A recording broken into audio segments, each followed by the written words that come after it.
Hey, my pretties. It's the Lion Queen here. Welcome to episode 318 of Shadows and Pretties. Now, the last episode I did a review on, which was called The Never Ending Story, the movie that came out in the 80s.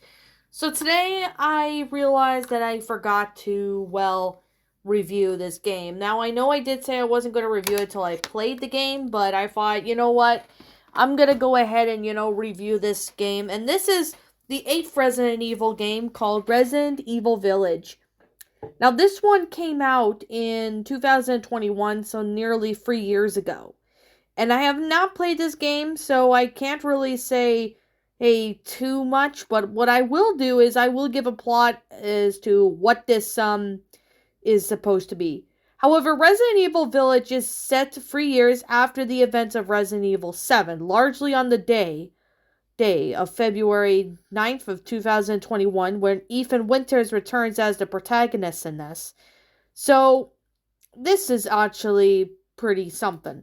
So I'm going to go with the plot talk about what the plot of this game is about, especially for those who haven't really played the game in a while and for those who are new to it. So of course there is, the plot of the game. So basically, this takes place 3 years after Resident Evil 7, where Ethan and Mia have been relocated to Europe by Chris Redfield to start a new life with their newborn daughter, Rosemary. One night, Chris and his Hellhound Wolf squad raid the house to assassinate Mia and abduct Ethan and Rosemary. However, Ethan wakes next to a crashed transport truck, which is when he was riding, and discovers that a village is terrorized by a werewolf-like creatures called Lycans. Ethan fails to save the remaining villagers and gets kidnapped by Carl Hessenberg and brought before the village priest Mother Miranda and her lords, Alicia Dimitrescu, Donna Benvenuto, Salvador Mora, Hessenberg himself, and Ethan escapes the death trap made by Hessenberg and ventures into Dimitrescu's castle to find Rosemary. And with the help of a mysterious merchant known as Duke, Ethan eliminates Dimitrescu and her daughters, finding the flask containing Rosemary's head. Now, the Duke explains that Miranda placed Rosemary's body parts in 4 different flasks as a special rite, and that it would be restored if Ethan recovers the other flasks, held by the remaining lords. While killing the Benvenuto and Moro for their flasks, Ethan learns that the Hound Wolf is also in the village, and Ethan passes the test for Heisenberg for the 4 flask and is invited to Lord's factory, where Heisenberg proposes that they defeat Miranda together. Ethan refuses once he learns of Heisenberg and pretty much intends to weaponize Rosemary and escapes. Ethan encounters and confronts Chris over Mia's death, learning that Mia, Chris killed, was Miranda in disguise, and Chris reveals that Miranda possesses the power of mimicry and it was attempting to abduct Rosemary. Succeeding, and when she crashed the transport truck, Chris destroys Hessenberg's factory, while Ethan uses as a makeshift tank to kill Heisenberg. So after the battle, Miranda shows herself and mocks Ethan, revealing her plans to take Rosemary as her own, but then rips out his heart, killing him. So witnessing Ethan's death, Chris now leads the Hound Wolf to extract Rosemary, while the BSAA assault force distracts Miranda. Chris enters a cave beneath the village, and he discovers first the megamycinite, the source of the mold.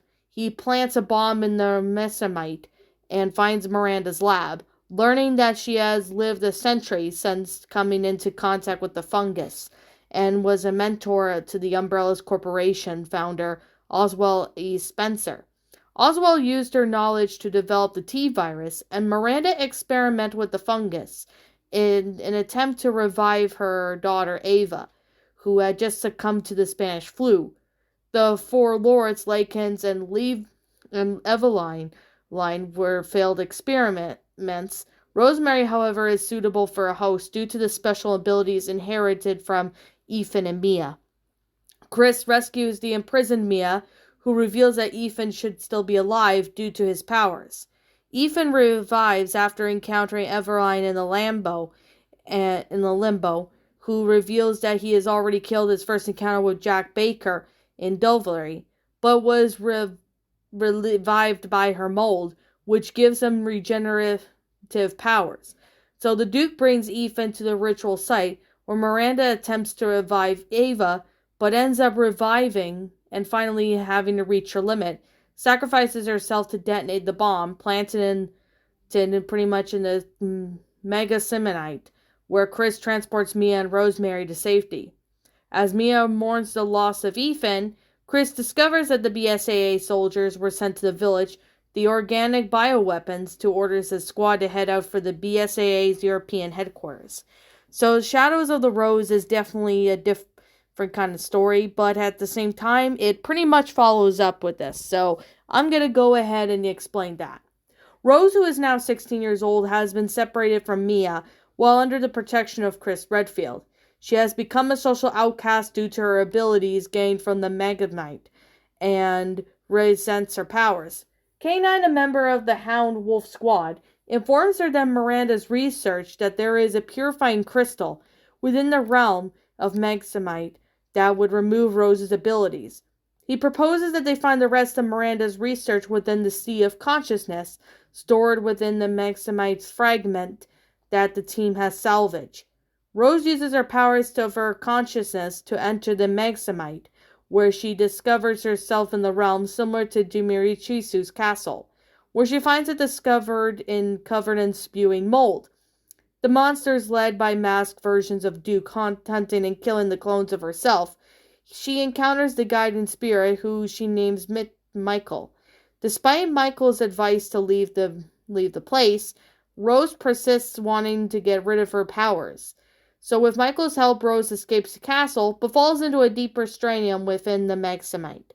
So Rose finds herself in the replica of Benefitro's house, where she relives her traumatic childhood of the constant bullying of her schoolmates, with the realm's leader blaming powers to gain from her father.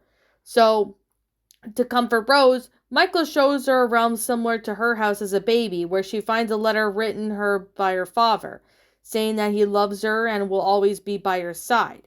So she immediately pulls over to the realm and is brought back to the previous ones by the realm's perpetrator, who reveals herself to Everline, seeking to kill Rose out of jealousy over being failed at uninvolved in experiment.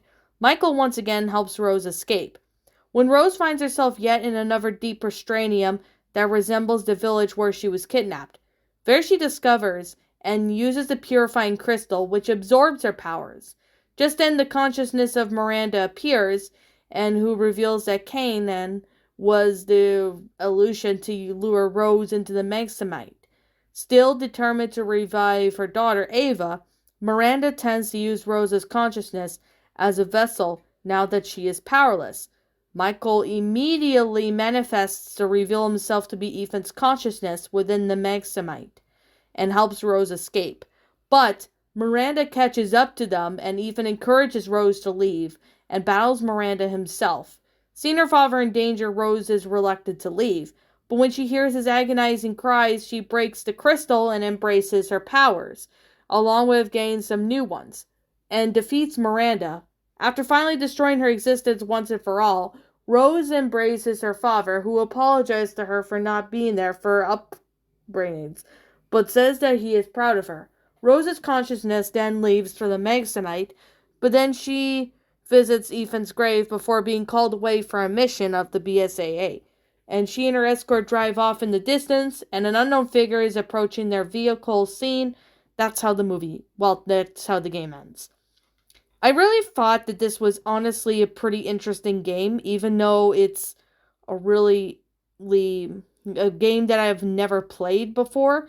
But in my honest opinion, it was honestly a pretty popular game in 2021. So this game was, it just recently came out, but it's definitely a very fun game. I personally have heard from a lot of people, even though I have not played the game yet, so I can't really, say my thoughts or opinions on it.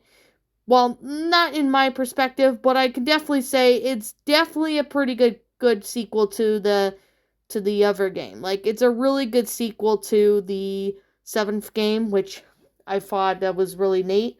Now, I did hear rumors saying they're going to make a 9th Resident Evil game, but I'm not too sure yet because we don't really know entirely if that is going to exist or not. But I'll believe it when I see it, so that's just all I can really say. But the gameplay of it, from what I've seen on YouTube, looks pretty cool, and I mean, it's got a pretty good plot. It's really fun and well made. I personally really thought, the gameplays are enjoyable, and a lot of people seem to really like it. So I'll have to check out this game whenever I get the opportunity to check it out, because this game looks like it's going to be a lot of fun. So I'll definitely have to check it out when I can. So, anyway, I guess with that being said and that being the case, like I'm always going to say right now, I think that's pretty much everything I have covered for Resident Evil 8 Village. If you guys happen to notice that I missed something, please let me know what it is in the comments below. If there's something about this game that I did not talk about and that I'm missing, please let me know what it is in the comments. So as always, with that being said and that being the case, like I'm always going to say, this is just simply my own personal opinion on this game, and if you happen to disagree with me, that's perfectly fine too. We're all entitled to our own opinions in regards to these games, and this is just simply my own personal thoughts. I give this story a, well, not this story, but I give this game a really recommendation for anybody who's like a Resident Evil fan, especially for those who, are hardcore gamers. They definitely really need to play this game if they're interested in this. So, I guess with that being the case and that being said, what did you guys personally think of this game? Did you enjoy it? Did you not? Also, what you have done personally to help make the game a lot better? Feel free to let me know what your thoughts are down in the comments below. I'm the Lion Queen. I want to thank you so much for watching today's video, and if you're new to my channel, be sure to leave a like, comment, and subscribe if you're new. Ring the bell for notifications to when I upload, so that way you guys will not miss an upload. And as always, if you're interested in following my Twitter account, link to my Twitter account will be in the About page section. So you guys can go follow my Twitter account if you're interested, because, I post stuff on there and sometimes check on things and etc. Also, if you are new to the new to this channel, be sure to leave like, comment, and subscribe. But if you guys also are interested in following my my DeviantArt account, link to my DeviantArt account will be in the About page section, so that way you guys will not miss when I post, and you guys can go check it out. Also, if you're interested in subscribing to my backup channel known as Mr. Shigo, as link to that will also be in the About page section, so you guys can go check it out if you want to go see something really cool. And if you're interested in checking out my backup channel, links to my media will be in the About page section. So as always, thank you so much for watching today's video, and like always, I'll see you all next time.